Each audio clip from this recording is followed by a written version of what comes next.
ಕರ್ಪೂರಿ ಠಾಕೂರ್ ಬಿಹಾರದ ಮಾಜಿ ಮುಖ್ಯಮಂತ್ರಿ ಕರ್ಪೂರಿ ಠಾಕೂರ್ ಅವರಿಗೆ ಭಾರತ ರತ್ನ ಘೋಷಣೆ ಆಗ್ತಾ ಇದ್ದ ಹಾಗೆ ಇವತ್ತು ನರೇಂದ್ರ ಮೋದಿ ಅವರು ಇವತ್ತು ತಮ್ಮ ಟ್ವಿಟರ್ನಲ್ಲಿ ಹಂಚಿಕೊಂಡಿದ್ದಾರೆ. ಎಲ್.ಕೆ. ಅಡ್ವಾಣಿ ಬಿಜೆಪಿ ಅವರನ್ನ ಲೋಹ ಪುರುಷ್ ಅಂತ ಕರೆದಿತ್ತು. L K. Advani, I am very happy to share that Shri L K. Advani ji will be conferred the Bharat Ratna. I also spoke to him and congratulated him on being conferred this honor. One of the most respected statesmen of our times, his contribution to the development of India is monumental. His is a life that started from working at the grassroots to serving the nation as our Deputy Prime Minister. He distinguished himself as our Home Minister and Broadcasting Minister as well. His parliamentary intervention have always been exemplary, full of rich insights. L K. Advani ಅವರಿಗೆ ಭಾರತ ರತ್ನ ಘೋಷಣೆಯಾಗಿದೆ. ಈ ಮೂಲಕ ಇಬ್ಬರು ನಾಯಕರಿಗೆ ಒಂದು ಅಟಲ್ ಬಿಹಾರಿ ವಾಜಪೇಯಿ ಅವರಿಗೆ ಭಾರತ ರತ್ನವನ್ನು ಕೂಡ ಇದೇ ನರೇಂದ್ರ ಮೋದಿ ಅವರ ಕಾಲಾವಧಿಯಲ್ಲೇ ಘೋಷಣೆ ಮಾಡಲಾಯಿತು. ಇದೀಗ ಎಲ್.ಕೆ. ಅಡ್ವಾಣಿ ಅವರಿಗೆ. ಎಲ್.ಕೆ. ಅಡ್ವಾಣಿ ಅವರು ಭಾರತದ ಉಪಪ್ರಧಾನಿಗಳಾಗಿದ್ದರು. ಆ ನಂತರ ಹೋಮ್ ಮಿನಿಸ್ಟರ್ ಆಗಿದ್ದರು. ಅವರನ್ನು ಲೋಹ ಪುರುಷ್ ಅಂತ ಕರೆಯಲಾಗ್ತಾ ಇತ್ತು. ಮತ್ತು ಪಾಕಿಸ್ತಾನದೊಂದಿಗಿನ ಸಂಬಂಧಕ್ಕಾಗಿ ಭಾಳಷ್ಟು ಹೋರಾಟಗಳು ಕೂಡ ಆಯಿತು. ಆಮೇಲೆ ವಾಜಪೇಯಿ ಮತ್ತು ಇವರ ನಡುವಿನ ಬಾಂಧವ್ಯದ ಬಗ್ಗೆ ಸಂಘ ಪರಿವಾರ ಇರ್ಬೋದು, ಯಾಕಂದರೆ ಜನಸಂಘದ ಕಾಲದಿಂದ 96 ವರ್ಷದ ಎಲ್.ಕೆ. ಅಡ್ವಾಣಿ ಮೇಲೆ ಒಮ್ಮೆ ಆರೋಪ ಬಂದಿತ್ತು, ಹವಾಲಾ ಆರೋಪ ಬಂದಿತ್ತು, ದುಡ್ಡು ಮಾಡಿದ್ದಾರೆ ಅಂತ ಆರೋಪ ಬಂದಿತ್ತು. ಆ ಆರೋಪ ಬಂದ ತಕ್ಷಣವೇ ತಮ್ಮ ಸಂಸದ ಸ್ಥಾನಕ್ಕೆ ರಾಜೀನಾಮೆ ಕೊಟ್ಟಂಥ ಎಲ್.ಕೆ. ಅಡ್ವಾಣಿ ಯಾವುದೇ ಕಾರಣಕ್ಕೂ ಕೂಡ ನಾನು ಕ್ಲಿಯರ್ ಆಗೋ ತನಕ ಮತ್ತೆ ಚುನಾವಣೆಗೆ ಸ್ಪರ್ಧೆ ಮಾಡೋದಿಲ್ಲ ಅಂತ ಹೇಳಿದರು. 1992 ಸೆಪ್ಟೆಂಬರ್ 25ರಿಂದ ಅಕ್ಟೋಬರ್ 30 ತನಕ ನಡೆದಂಥ ದೊಡ್ಡ ಮಟ್ಟದ ಸೋಮನಾಥದಿಂದ ಅಯೋಧ್ಯೆಗೆ ನಡೆದಂತಹ ರಥಯಾತ್ರೆ ಎಲ್.ಕೆ. ಅಡ್ವಾಣಿ ಅವರನ್ನು ಭಾಳ ದೊಡ್ಡ ನಾಯಕರನ್ನಾಗಿ ಮಾಡಿತ್ತು. ನೀವು ಇವತ್ತೇನು ನೋಡ್ತೀರಿ ಅಂದರೆ ಅಟಲ್ ಬಿಹಾರಿ ವಾಜಪೇಯಿ ಅವರು ಪ್ರಧಾನಮಂತ್ರಿ ಆಗಿದ್ದಾಗ ಇವರು ಮೊದಲು ಹೋಮ್ ಮಿನಿಸ್ಟರ್ ಆಗಿರ್ತಾರೆ. BJPಯಲ್ಲೇ ಒಂದು ದೊಡ್ಡ ಕೂಗು ಬರುತ್ತೆ.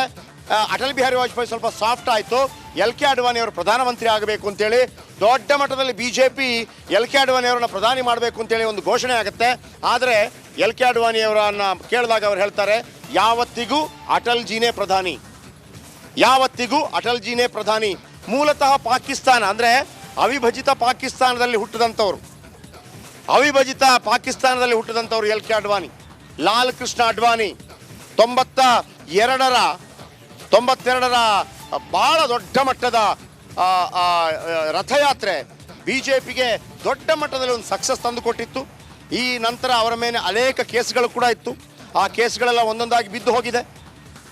ಗಾಂಧಿನಗರ ಲೋಕಸಭಾ ಕ್ಷೇತ್ರವನ್ನು ಪ್ರತಿನಿಧಿಸ್ತಾ ಇದ್ರು. ಗಾಂಧಿನಗರ ಲೋಕಸಭಾ ಕ್ಷೇತ್ರ, ಗುಜರಾತ್ನ ಗಾಂಧಿನಗರ ಲೋಕಸಭಾ ಕ್ಷೇತ್ರ, ಜನಸಂಘದಿಂದ ಹಿಡಿದು ಇಲ್ಲಿಯ ತನಕ ಅವರಿಬ್ಬರ ಪ್ರೀತಿ, ಅವರಿಬ್ಬರ ಫ್ರೆಂಡ್ಶಿಪ್, ಎಲ್.ಕೆ. ಅಡ್ವಾಣಿ ಮತ್ತು ಅಟಲ್ ಬಿಹಾರಿ ವಾಜಪೇಯಿ ಯಾವತ್ತೂ ಕೂಡ ಅಜರಾಮರ.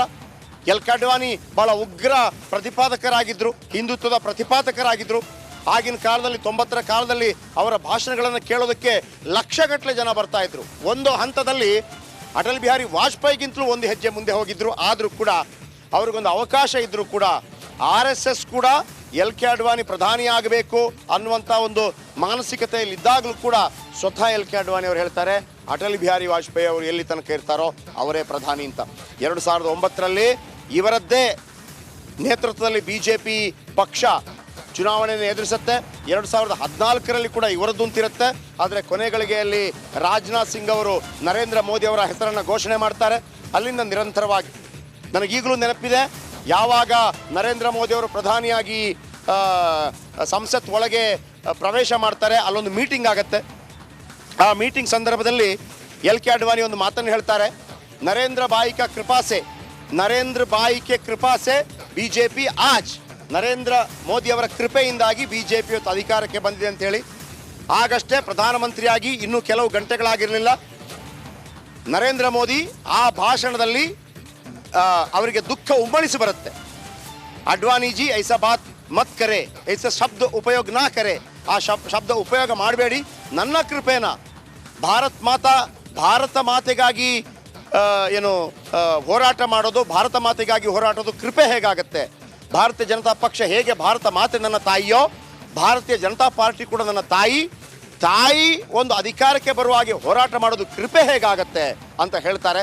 ಅದು ಈಗಲೂ ಕೂಡ ನಿಮ್ಗೆ ಸಿಗುತ್ತೆ, ಇವತ್ತು ಕರ್ಪೂರಿ ಠಾಕೂರ್ ಅವರಿಗೆ ಮೊನ್ನೆ ಅಷ್ಟೇ ಬಿಹಾರದ ಮಾಜಿ ಮುಖ್ಯಮಂತ್ರಿ, 2 ಬಾರಿ ಮುಖ್ಯಮಂತ್ರಿಗಳಾಗಿದ್ದರು ಕರ್ಪೂರಿ ಠಾಕೂರ್ ಹಿಂದುಳಿದ ವರ್ಗಗಳ ಬಹಳ ದೊಡ್ಡ ನಾಯಕ. ಆಗಿನ ಕಾಲದಲ್ಲೇ ಅಲ್ಲಿ ಸಾರಾಯಿ ನಿಷೇಧ ಮಾಡಿದರು. ಕರ್ಪೂರಿ ಠಾಕೂರ್ ಅವರ ಕಥೆಯನ್ನು ಪ್ರತಿಯೊಬ್ಬರು ಕೂಡ ಓದಬೇಕು. ಹೇಗೆ ನಡಾರ್ ಕಾಮರಾಜ್ ಇದ್ದಾರೆ, ಅದೇ ಥರ ಕರ್ಪೂರಿ ಠಾಕೂರ್ ಕೂಡ ಬಹಳ ದೊಡ್ಡ ನಾಯಕ. ಅವರು ಕೊಡಲಾಗಿತ್ತು. ಅವರು ಕೊಟ್ಟ ನಂತರ ಈ ಬಾರಿ LK ಅಡ್ವಾಣಿ ಅವರಿಗೆ ಭಾರತ ರತ್ನ ಪ್ರಶಸ್ತಿಯನ್ನು ನೀಡಲಾಗ್ತಾ ಇದೆ. ಇದನ್ನು ಸ್ವತಃ ನರೇಂದ್ರ ಮೋದಿ ಅವರು ತಮ್ಮ ಟ್ವಿಟರ್ನಲ್ಲಿ ಹಂಚಿಕೊಂಡಿದ್ದಾರೆ. ಆ ಮೂಲಕ ಇಬ್ಬರಿಗೆ, ಒಂದು ಅಟಲ್ ಬಿಹಾರಿ ವಾಜಪೇಯಿ ಅವರಿಗೆ, ಮತ್ತೊಂದು LK ಅಡ್ವಾಣಿ ಅವರಿಗೆ ಭಾರತ ರತ್ನ ಸಂದಿದೆ. ಅದು ಕೂಡ ನರೇಂದ್ರ ಮೋದಿ ಅವರು ಪ್ರಧಾನಿ ಆಗಿದ್ದಂಥ ಸಂದರ್ಭದಲ್ಲಿ. ಯಾಕೆಂತಂದರೆ ಪ್ರಧಾನಿಗಳು ಇದನ್ನು ಶಿಫಾರಸು ಮಾಡಲಿಕ್ಕಿರುತ್ತೆ. ಭಾರತ ರತ್ನ ಯಾರು ಕೊಡಬೇಕು ಅಂತೇಳಿ ಪ್ರಧಾನಿಗಳು ಕೂಡ ಅದರಲ್ಲಿ ಪ್ರಮುಖ ಭಾಗವಾಗಿರುತ್ತೆ. ಒಂದು ಸಣ್ಣ ಮಟ್ಟದಲ್ಲಿ ಯಾಕೆಂತಂದರೆ ಅಯೋಧ್ಯೆ ರಾಮ ಮಂದಿರ ವಿಚಾರಕ್ಕೆ ಶಂಕುಸ್ಥಾಪನೆ ಸಂದರ್ಭದಲ್ಲೂ ಕೂಡ LK ಅಡ್ವಾಣಿ ಅವರಿಗೆ ಬರಲಿಕ್ಕಾಗಲಿಲ್ಲ ಆರೋಗ್ಯ ಕಾರಣಕ್ಕಾಗಿ. ಕೊನೆಗೆ ಇದರ ಉದ್ಘಾಟನೆ ಸಮಾರಂಭಕ್ಕೆ ಬರ್ತಾರೆ ಬರೋದಿಲ್ಲ ಅಂತ ಇತ್ತು. ಕೊನೆಗೆ PHP ಅವರಿಗೆ ಆಹ್ವಾನ ಕೊಟ್ಟಿತ್ತು. ಒಂದು ವೇಳೆ ಅವರು ಬರೋದಕ್ಕೆ ರೆಡಿ ಇದ್ದರೆ ವಿಶೇಷ ವಿಮಾನ ಮಾಡಿ ಅವರನ್ನು ಕರ್ಕೊಂಬರಲಾಗುತ್ತೆ ಅಂತ ಹೇಳಲಾಗಿತ್ತು. ಆದರೆ ಅನಾರೋಗ್ಯದ ನಿಮಿತ್ತ ಅವರಿಗೆ ಮತ್ತು ಮುರಳಿ ಮನೋಹರ್ ಜೋಶಿ ಅವರಿಗೆ ಬರಲಿಕ್ಕಾಗಲಿಲ್ಲ. ಇವತ್ತು ರಾಮ ಮಂದಿರ ಏನಾದರೂ ಅಲ್ಲಿ ನಿರ್ಮಾಣವಾಗಿದ್ದರೆ ಅದರ ದೊಡ್ಡ ಶ್ರೇಯಸ್ಸು LK ಅಡ್ವಾಣಿ ಅವರಿಗೆ ಸಲ್ಲತ್ತೆ. LK ಅಡ್ವಾಣಿ ಅವರನ್ನು ಈ ಬಗ್ಗೆ ಕೇಳಲಾಯಿತು. ಯಾಕೆಂತಂದರೆ ರಾಮ ಮಂದಿರ ವಿಚಾರವಾಗಿ ಕೇಳಲಾಯಿತು. ಇತ್ತೀಚೆಗೆ LK ಅಡ್ವಾಣಿ ಒಂದು ಮಾತನ್ನು ಹೇಳಿದರು. ಬಹುಶಃ ರಾಮ LK ನನ್ನನ್ನು ಆ ಪಾದಯಾತ್ರೆಗೆ, ಅಂದರೆ ರಥಯಾತ್ರೆಗೆ ಸೀಮಿತಗೊಳಿಸಿದ್ದ. ಆತ ತನ್ನ ಭಕ್ತನನ್ನು ತಾನೇ ಆಯ್ಕೆ ಮಾಡಿಕೊಂಡಿದ್ದಾನೆ, ನರೇಂದ್ರ ಮೋದಿ ಅಂತೇಳಿ. ಯಾಕೆ ಮಾತನ್ನು ಹೇಳ್ತಾ ಇದ್ದೀನಿ ಅಂತಂದರೆ, ಇದೇ LK ಅಡ್ವಾಣಿ ಅವರು 92ರಲ್ಲಿ ರಥಯಾತ್ರೆ ಮಾಡುವಂಥ ಸಂದರ್ಭದಲ್ಲಿ ಇದೇ ನರೇಂದ್ರ ಮೋದಿ ಅವರು ಅವರಿಗೆ ಅಸಿಸ್ಟೆಂಟ್ ಆಗಿದ್ದರು. LK ಅಡ್ವಾಣಿ ಅವರಿಗೆ ಅಸಿಸ್ಟೆಂಟ್ ಆಗಿದ್ದರು. LK ಅಡ್ವಾಣಿ ಅವರು ಯಾವ ರೂಮಲ್ಲಿ ಇರಬೇಕು, ಯಾವ ಊಟ ಮಾಡಬೇಕು ಎಲ್ಲವೂ ಕೂಡ. ಇದೀಗ ಪೇಜಾವರ ಶ್ರೀಗಳು ನಮ್ಮೊಂದಿಗೆ ದೂರವಾಣಿ ಸಂಪರ್ಕದಲ್ಲಿದ್ದಾರೆ. ಮೊನ್ನೆ ಕೂಡ ನಾವು ರಿಪಬ್ಲಿಕ್ ಕನ್ನಡದಲ್ಲಿ ಹೇಳ್ತಾ ಇದ್ವಿ, ಆ ಪವಿತ್ರ ಗರ್ಭಗುಡಿಯೊಳಗೆ ಪ್ರವೇಶ ಪಡೆದವರಲ್ಲಿ ಕರ್ನಾಟಕದ ಶ್ರೀಗಳಾಗಿರುವಂಥ ಪೇಜಾವರ ಶ್ರೀಗಳು ಕೂಡ, ಆ ಹಿರಿಯ ಪೇಜಾವರ ಶ್ರೀಗಳ ಆತ್ಮ ಕೂಡ ಇವತ್ತು ಬಹಳ ಸಂತೋಷ ಪಡ್ತಾ ಇರ್ಬೋದು. ಜೊತೆಗೆ ಆ ಹೋರಾಟದಲ್ಲಿ ಸಾಥ್ ಕೊಟ್ಟಂಥ ಹಿರಿಯ ಪೇಜಾವರ ಶ್ರೀಗಳು ಕೂಡ ಮತ್ತು LK ಅಡ್ವಾಣಿ ಅವರ ಜೊತೆ ಕೂಡ ಇಂಥ ಮಾತುಕತೆಗಳು ಬಹಳ ನಡೀತಾ ಇತ್ತು. ಇದೀಗ ಆ ಪೇಜಾವರ ಶ್ರೀಗಳು ನಮ್ಮೊಂದಿಗೆ ದೂರವಾಣಿ ಸಂಪರ್ಕದಲ್ಲಿದ್ದಾರೆ. ಶ್ರೀಗಳೇ ನಮಸ್ಕಾರ. ಹೇಳಿ. LK ಅಡ್ವಾಣಿ ಅವರಿಗೆ ಭಾರತ ರತ್ನ. ಈಗ ನಿಮ್ಮ ಹಿರಿಯ ಸ್ವಾಮೀಜಿಗಳು ಮತ್ತು LK ಅಡ್ವಾಣಿ ಅವರು ಆ ಉಡುಪಿಗೆ ಬರ್ತಾ ಇದ್ದಂಥದ್ದು, ಆಮೇಲೆ ಆ ರಥಯಾತ್ರೆ ಸಂದರ್ಭದಲ್ಲಿ ರಾಮ ಮಂದಿರದ ವಿಚಾರ ಬಗ್ಗೆ ಚರ್ಚೆ ಆಗ್ತಾ ಇದ್ದಂಥ ಸಂದರ್ಭಗಳು, ಇವೆಲ್ಲವನ್ನು ಕೂಡ ಯಾವ ರೀತಿ ನೆನಪಿಸ್ಕೊಳ್ತೀರಿ ಸ್ವಾಮೀಜಿಗಳೇ? ಇದೊಂದು ಅಪೂರ್ವ ಕ್ಷಣ. ಬದುಕಿನಲ್ಲಿ ಧನ್ಯತಾ ಭಾವವನ್ನು ಪಡೆಯುವ ಕ್ಷಣ. ಅಡ್ವಾಣಿ ಅವರು ತಾವು ತಮ್ಮ ವಯಸ್ಸಿನಲ್ಲಿ ರಾಮ ರಥಯಾತ್ರೆಯನ್ನು ಮಾಡಿ ಜಗತ್ತಿನ ಉದ್ದಗಲಕ್ಕೆ ಆಂದೋಲನದ ಕಿಡಿಯನ್ನು ಹಚ್ಚಿದ್ರು, ಅದಕ್ಕೆ ಕಾವನ್ನು ತುಂಬಿದ್ರು. ಅದರ ಪ್ರತಿಫಲವಾಗಿ ಇವತ್ತು ಶ್ರೀರಾಮಚಂದ್ರ ನೂತನ ಮಂದಿರದಲ್ಲಿ ಪ್ರತಿಷ್ಠಿತನಾಗಿರುವ ಹೊತ್ತಿಗೆನೆ ಅಡ್ವಾಣಿ ಅವರಿಗೆ ಇವತ್ತು ಭಾರತ ರತ್ನ ಪ್ರಶಸ್ತಿ ಸಂದಿರುವಂತಹದ್ದು. ಅದು ಶ್ರೀರಾಮಚಂದ್ರನೇ ಪರಿಪೂರ್ಣ ಅನುಗ್ರಹವನ್ನು ಮಾಡಿದ್ದಾನೆ ಎಂಬುದಾಗಿ ನಾವು ಭಾವಿಸ್ತಾ ಇದ್ದೇವೆ. ನಮ್ಮ ಗುರುಗಳು ಹಾಗೂ ಅಡ್ವಾಣಿಯವರು ಹೆಚ್ಚು ಕಡಿಮೆ ಸಮವಯಸ್ಕರು. ಅವರಿರುವರು ಕೂಡ ಈ ಆಂದೋಲನದಲ್ಲಿ ವಿಶೇಷವಾಗಿ ತಮ್ಮನ್ನು ತಾವು ತೊಡಗಿಸಿಕೊಂಡು ಜಗತ್ತಿನ ಉದ್ದಗಲಕ್ಕೆ ಸಂಚರಿಸಿ ಭಕ್ತರಲ್ಲಿ ಅದರ ಕಾವನ್ನು ಜಾರಿ ಮಾಡಿದವರು. ಅಂತಹವರಿಗೆ ಈ ಸಂದರ್ಭದಲ್ಲಿ ಹೀಗೆ ಪ್ರಶಸ್ತಿ ಸಿಕ್ಕಿರುವಂತಹದ್ದು ಅತ್ಯಂತ ಸಂತೋಷದ ವಿಚಾರ. ನಾವು ಕೂಡ ನಮ್ಮ ಟ್ರಸ್ಟಿಪ್ ಅನ್ನು ಪಡೆದ ತಕ್ಷಣದಲ್ಲಿ ನಾವು ಇಂತಹ ಹೋರಾಟದಲ್ಲಿ ಭಾಗವಹಿಸಿದಂತಹ ಅಡ್ವಾಣಿಯವರನ್ನು ಹೋಗಿ ಅಭಿನಂದಿಸಿ ಬಂದಿದ್ದೆವು. ಅವರ ಸಹೃದಯತೆ, ಸುಮಾರು 90 ವರ್ಷದ ವಯಸ್ಸು ದಾಟಿದೆ. ಆ ಹೊತ್ತಿಗೂ ಕೂಡ ಅವರು ನಮ್ಮನ್ನು ಬೀಳ್ಕೊಡುವಾಗ ನಮ್ಮ ಗುರುಗಳನ್ನು ನೆನಪಿಸಿಕೊಂಡು ಮನೆಯಿಂದ ಹೊರಗೆ ಗೇಟಿನೊಳಗೆ ಬಂದು ನಾವು ಬೀಳ್ಕೊಟ್ಟದ್ದನ್ನು ನಾವು ನೆನಪಿಸಿಕೊಳ್ತಾ ಇದ್ದೇವೆ. ಅಡ್ವಾಣಿಜಿಯವರಿಗೆ ಈ ಪ್ರಶಸ್ತಿ ತಂದಿರುವಂತಹದ್ದನ್ನು ನಾವು ಹೃತ್ಪೂರ್ವಕವಾಗಿ ಸ್ವಾಗತಿಸಿ ಅಭಿನಂದಿಸ್ತಾ ಇದ್ದೇವೆ.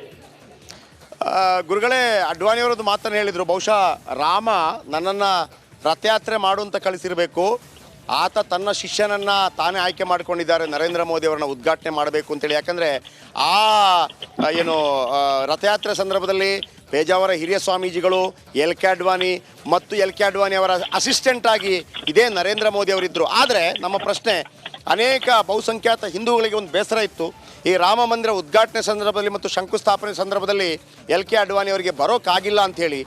ಆ ಸಂದರ್ಭ ಮತ್ತು ರಾಮನ ಇಚ್ಛೆ, ಇದನ್ನು ನೀವು ಯಾವ ರೀತಿ ವ್ಯಾಖ್ಯಾನಿಸ್ತೀರಿ ಗುರುಗಳೇ? ಅಡ್ವಾಣಿಜಿಯವರ ದೇಹ ಸ್ಥಿತಿ ಹಾಗೂ ಇಲ್ಲಿನ ಈ ಹವಾಮಾನದ ಗುಣ, ಇದರಿಂದಾಗಿ ಅವರು ಈ ಉದ್ಘಾಟನೆಯಲ್ಲಿ ಪಾಲ್ಗೊಳ್ಳೋದು ಅಸಾಧ್ಯ ಆಗಿತ್ತು. ಅಡ್ವಾಣಿಜಿಯವರ ನಾವು ಒಂದು ಫೋಟೋದಲ್ಲೂ ನೋಡಿದ್ದೇವೆ. ಅಡ್ವಾಣಿಜಿಯವರ ಜೊತೆಗೆ ಶ್ರೀಮತ ಮಾನ್ಯ ನರೇಂದ್ರ ಮೋದಿಜಿಯವರು ಜೊತೆಗಿದ್ದುಕೊಂಡು ಅವರಿಗೆ ಸಹಾಯವನ್ನು ಮಾಡ್ತಾ ಇದ್ದದನ್ನು ನಾವು ನೆನಪಿಸಿಕೊಳ್ತಾ ಇದ್ದೇವೆ. ಹಾಗಿರುವಾಗ ಅವರ ಈ ಕಾಲದಲ್ಲಿ ಇವರಿಗೆ ಅಡ್ವಾಣಿಜಿಯವರಿಗೆ ಇಂತಹ ಒಂದು ಪ್ರಶಸ್ತಿ ಸಂದದ್ದು ರಾಮನೇ ಅನುಗ್ರಹ ಮಾಡಿದ್ದಾನೆ. ರಾಮ ತನ್ನ ಕೈಂಕರ್ಯಕ್ಕೆ ಇಂತಹ ಯೋಗ್ಯ ವ್ಯಕ್ತಿಗಳನ್ನು ಆರಿಸಿಕೊಂಡು ಅವರು ಇರುವುದನ್ನು ಕೂಡ ಅಭಿನಂದಿಸಿದ್ದಾನೆ, ಅನುಗ್ರಹಿಸಿದ್ದಾನೆ ಅಂತ ನಾವು ಭಾವಿಸ್ತಾ ಇದ್ದೇವೆ. ಧನ್ಯವಾದ ಗುರುಗಳೇ, ನಮ್ಮ ಜೊತೆ ಮಾತನಾಡೋದಕ್ಕಾಗಿ, ರಿಪಬ್ಲಿಕನ್ ಜೊತೆ ಮಾತನಾಡೋದಕ್ಕಾಗಿ. ಪೇಜಾವರ ವಿಶ್ವಪ್ರಸನ್ನ ತೀರ್ಥ ಸ್ವಾಮೀಜಿಗಳು ಇವರು ರಾಮ ಮಂದಿರ ಉದ್ಘಾಟನೆ ಸಂದರ್ಭದಲ್ಲಿ ಗರ್ಭಗುಡಿಗೆ ಹೋಗಿದ್ದರು. ನಿಮ್ಗೆ ಗೊತ್ತಿರ್ಬೋದು, ಅಲ್ಲಿ ನೈವೇದ್ಯ ಆಗುವಂಥ ಸಂದರ್ಭದಲ್ಲಿ ಮುಖಕ್ಕೆ ಬಟ್ಟೆಯನ್ನು ಹಾಕ್ಕೊಂಡಿದ್ರು. ಅಂದರೆ ದೇವರಿಗೆ ನೈವೇದ್ಯ ಕೊಡುವಂಥ ಸಂದರ್ಭದಲ್ಲಿ ದೊಡ್ಡ ಚರ್ಚೆ ಆಗಿತ್ತು. ಅದರ ಜೊತೆಗೆ ಅದು ಶ್ರೀಕೃಷ್ಣ ಮಠದಲ್ಲಿ ಕೂಡ ಆಗತ್ತೆ ಅನ್ನುವಂಥದ್ದು. ಜೊತೆಗೆ ಎಲ್ ಕೆ ಅಡ್ವಾಣಿ ಅವರಿಗೆ ಭಾರತೀಯ ಜನತಾ ಪಾರ್ಟಿ ಬರೋದಕ್ಕೆ ಪ್ರಮುಖ ಕಾರ್ಯಕರ್ತರು ಕೂಡ ಕಾರಣಕರ್ತರು ಲಾಲ್ ಕೃಷ್ಣ ಅಡ್ವಾಣಿ ಅವರು. 500 ವರ್ಷಗಳ ನಮ್ಮ ಏನು ಸತತ ಹೋರಾಟ ಇತ್ತು, ರಾಮ ಜನ್ಮಭೂಮಿಯಲ್ಲಿ ರಾಮ ಮಂದಿರ ಆಗಬೇಕು ಅಂಥೇಳಿ, ಇದನ್ನು ಜನಾಂದೋಲನವಾಗಿ ಪರಿವರ್ತನೆ ಮಾಡಿದಂಥ, ಸಾಮಾನ್ಯ ಜನಗಳಿಗೂ ಕೂಡ ರಾಮ ಮಂದಿರದ ವಿಷಯವನ್ನು ತಿಳಿಸಿದಂಥ ಒಬ್ಬ ಮಹಾನುಭಾವ ಲಾಲ್ ಕೃಷ್ಣ ಅಡ್ವಾಣಿ ಅವರು. ಅವರಿಗೆ ಇವತ್ತು ರಾಮ ಮಂದಿರ ನಿರ್ಮಾಣ ಆದಂಥ ಈ ಸಂದರ್ಭದಲ್ಲಿ ಭಾರತ ರತ್ನ ಪ್ರಶಸ್ತಿಯನ್ನು ಕೊಟ್ಟಿರ್ತಕ್ಕಂಥದ್ದು ನಮ್ಮ ಭಾರತೀಯರಿಗೆ ಸಂದಂಥ ಗೌರವ ಅಂತಕ್ಕಂಥ ಮಾತನ್ನು ಈ ಸಂದರ್ಭದಲ್ಲಿ ಹೇಳ್ತಾ ಇದ್ದೀನಿ. ಇವತ್ತು ನಿಜವಾದ ಒಬ್ಬ ವ್ಯಕ್ತಿಗೆ, ಒಬ್ಬ ಹೋರಾಟಗಾರರಿಗೆ ಭಾರತ ರತ್ನ ಪ್ರಶಸ್ತಿಯನ್ನು ಕೊಟ್ಟಿದ್ದಾರೆ. ಭಾರತ ರತ್ನ ಕೊಟ್ಟ ಪ್ರಶಸ್ತಿಯನ್ನು ಕೊಟ್ಟಂಥ ಕೇಂದ್ರ ಸರ್ಕಾರಕ್ಕೆ ನಾವು ಅಭಿನಂದನೆಗಳನ್ನು ಸಲ್ಲಿಸ್ತಾ ಇದ್ದೀವಿ.